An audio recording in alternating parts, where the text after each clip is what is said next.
Welcome to the Slop Farm. Enjoy the video. You start immediately by checking your loadout.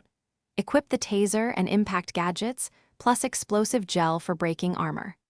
Once done, approach from high ground so you control engagement distance. This prevents his shotgun bursts. Make sure to bait Penguin into a narrow corridor to limit his flanking, and trigger his first armored phase deliberately so you can use explosive gel on weak sections. You want to conserve health by avoiding frontal shotgun exchanges and forcing him into predictable animations for counter windows.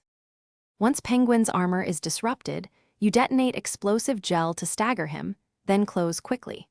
Parry his next heavy attack to open a counter opportunity, and string a 3-hit combo followed by a stun gadget to maximize damage. Make sure to intersperse evasive rolls when he fires shotgun blasts. This maintains spacing.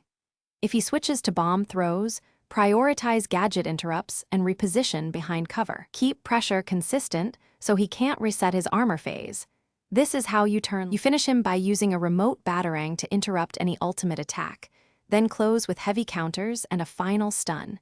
Time the last hit right after his recovery animation.